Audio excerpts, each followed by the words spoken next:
Yo en la primera parte de la adolescencia sí que es verdad que tenía muchas inseguridades, no traumas, pero sí miedos de decir, y si sale mal, pues bueno, si sale mal, vuelta a hacerlo, ya saldrá bien. Yo llegué aquí a los 15 años, por ahí. Un poco complicado el llegar aquí, una vida nueva, al final dejas un país, dejas tu vida, dejas tu familia, tus amigos, toda una vida entera que habías empezado, la empiezas de la noche a la mañana en un país, una nueva cultura, todo nuevo. No sabes si lo que vas a elegir está bien, si está mal, no sé, me parece que es un momento muy que tienes que adquirir muchas responsabilidades al mismo tiempo. Yo cuando llegué a los 18 años, ya los esperados 18 años, era casualidad una época que no había pisos de emancipación, o sea, estaban todo muy lleno, todo muy ocupado, no había por ningún lado. Y claro, pues yo tenía que salir y no tenía sitio. Por determinadas circunstancias que te pasan, tienes que, como tampoco tienes un apoyo antes, tienes que empezar a decir o lo haces así o no tienes otra salida. Bueno, es que aparte no tienes muchas veces otra salida, entonces sí maduras antes, obviamente, porque no tienes esas opciones que igual tiene la gente que tiene apoyo, ¿no? La transición ha sido un poco rara, porque sí que es verdad que en los pisos de menores los educadores los notas bastante cercanos, están muy pendientes de ti, pero en un piso ya para mayores de edad, los educadores no están tan apegados, no están tan día a día contigo, vamos. Y sí que en ese sentido pues había que adaptarse, ¿no? Porque pasabas de estar muy acogido a estar de repente un poquito más a tu aire. Sí, empiezas ya en casa es otro tema, te exigen más, ya si quieres estudiar, pues estudias muy bien, te sacas lo tuyo, pero no tienes a nadie encima, porque ya empiezas a ver por tu futuro, tienes que trabajártelo tú y nadie más, es eso, no hay más. Tenemos miedo a escoger mal, prácticamente, y miramos a las personas, o sea, a los adultos, porque ellos ya han pasado por ahí. Entonces es una manera en la que tenemos de, bueno, si a ti te ha ido bien, porque si yo sigo tus pasos o tus consejos, pues yo sé que a mí me va a ir bien también. O sea, esperas tanto esos 18 años, pero nunca te das cuenta de lo que va a ser después, ¿no? Porque estás como muy protegido en pisos, ¿sabes? Menores y eso, pero luego llegan los 18 años y estás como, ya tienes que buscarte la vida, es como otra forma de ver, porque tú piensas que vas a seguir pues protegida, vas a seguir hay pisos de emancipación que además siempre hemos conocido esos y también de casos y ves como que todo va muy bien, pero llega y lo vives tú y lo vives totalmente de otra forma, con muchísimo miedo. Yo al menos eso, mi experiencia eso va a ser muchísimo miedo, aun sabiendo que tenía apoyo fuera y tenía todo, pero claro, pues lo pasas mal. Eskuhartzean daramagun ibilbide profesionalean ikusi ditugu behar eta egoera diferente asko maiz, hori 18 urteren inguruan ematen direnak. Pasatzen direla 18 urte betetzerakoan pasatzen direla oso babeszailea den eta oso laguntzailea den sistema batetik amildegi batera, ez, gazte hauek. Ikusten diren dituztela espektatiba altuak, bete behar bereziak eta exigentzia altuak eta askotan eta batez ere familia babesik ez badute edo beste motatako babesik gabe dauden pertsonentzat egoera hori asko zaintzen dela eta estresa, agobio asko dakarskila eta askotan blokeatzen direla. Orduan bide horretan ikusten dugu erronka importantea dela esku hartzea izan dadila transbertsala eta ez bukatzea adin batean konkretuan. Azkenen gazte edo haur baten eta heldu baten arteko ezberdintasun bakarra, nik esango nuke eta atrebituko nintzateke esatera, dela kontzientzi puntu bat, eta esperientzi puntu bat nun eta erraminta batzuk jasotzen dituzun etorkizunerako egoera zail horiek gainditzeko. Erraminta horiek jasotzeko esperientzi bat behar duzu, eta esperientzi hori bizitzeko aukera bat.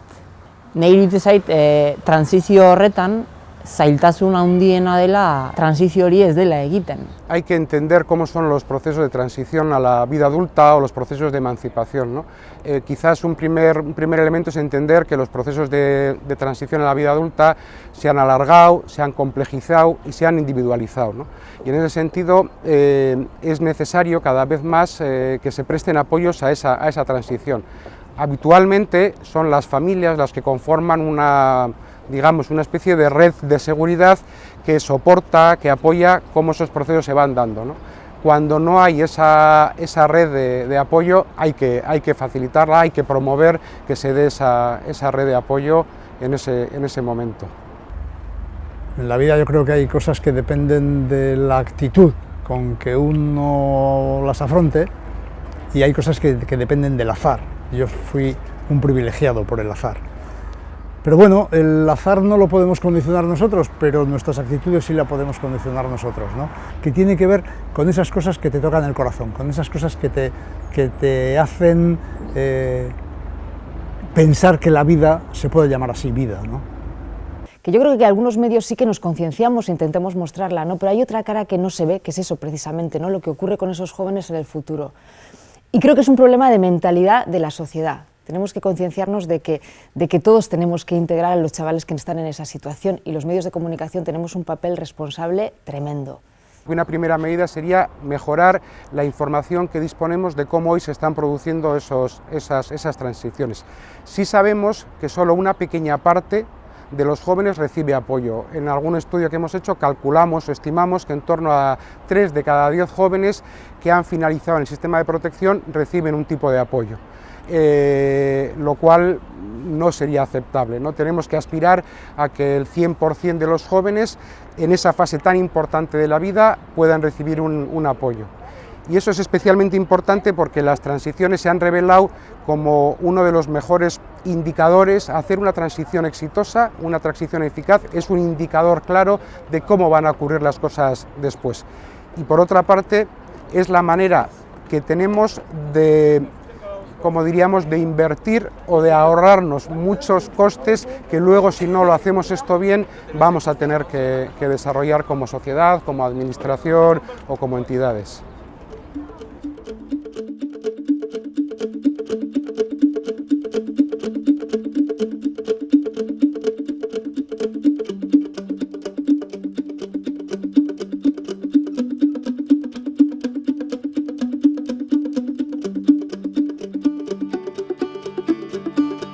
Para mí las instituciones lo más importante que tendrían que hacer es mantener un acompañamiento pues, de los educadores con los que yo, por ejemplo, estuve en pisos de menores y al salir de allí, aun cambiando todos, pues todo nuevo, un piso nuevo, educadores nuevos, he seguido manteniendo relación con muchos educadores del piso anterior de menores y eso ha sido para mí un apoyo fundamental y súper importante y básico. Y eso me ha ayudado muchísimo a seguir adelante. ¿Qué he echado de menos? Pues a lo mejor sí que te das igual algún consejo para determinado tipo de cosas que te van pasando, pero bueno, yo creo que al final también lo vas aprendiendo. O sea, sí es verdad que está bien que te ayuden, que te guíen, pero no en todo, porque si no luego no... Si te lo dan todo hecho, yo creo que no aprendes. Y una de las cosas por las que creo que tienes que pasar es eso, aprender. A ser autosuficiente, hasta dónde llegas y empezar a funcionar. Para hacer una buena transición, primero es comprenderles, entenderles, saber su problemática, coger confianza es un poco difícil, pero sí que es verdad que si hay afecto, hay apego con la persona, sí que se trabaja mucho mejor. Una persona que esté muy cercana a ti, eso te ayuda mucho a poder avanzar, ¿no? Pues yo creo que se debería hacer más, tanto desde los colegios o institutos, a igual más talleres que sean accesibles para ellos. Al final también yo pongo mi ejemplo desde pequeña. Mis padres tenían bastantes dificultades económicas y a mí me gustaba mucho la música. Y no pudieron, por así decirlo, mandarme a un conservatorio o alguna historia porque no podían, más que nada. Yo creo que todavía queda muchísimo por hacer, muchísimo, es una asignatura pendiente.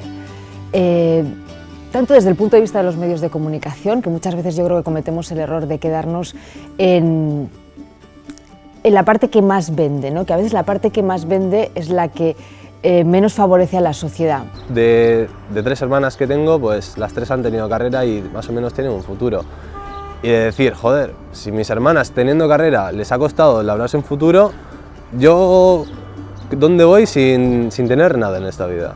Pues mis hermanas fueron también, con mi madre, mi familia es la más importante, la que me impulsó, el ver, decir, hostia, con esfuerzo aquí no hay nada. Todo el mundo, aunque muchas veces creamos que no, que lo podemos hacer solos, hay cosas que se nos escapan. Y yo creo que buscar apoyo en quien sea, ya sea una persona que sea un profesional o familia, amigos, alguien que te pueda ayudar y que, bueno, que esté en una situación parecida, empezando o tal, y que diga, pues mira, a mí también me pasa esto. Porque al final muchas veces yo creo que hasta que no lo vemos gráficamente, de decir, mira, a esta persona le pasa lo mismo y está haciendo esto, no lo haces. Pues yo, primero, no perder la esperanza nunca y sobre todo continuar con los estudios. Para mí ha sido algo fundamental que me ha llevado adelante siempre y continuar con eso y continuar con la rutina, intentar mantener siempre la rutina que tienes pues, de normal. Porque si ya cambias de por sí, de tipo de vida, o sea, es otra etapa, ¿no? Pero si mantienes ciertas costumbres o tal, pues lo vives bien, o sea, lo puedes llevar mejor, yo creo.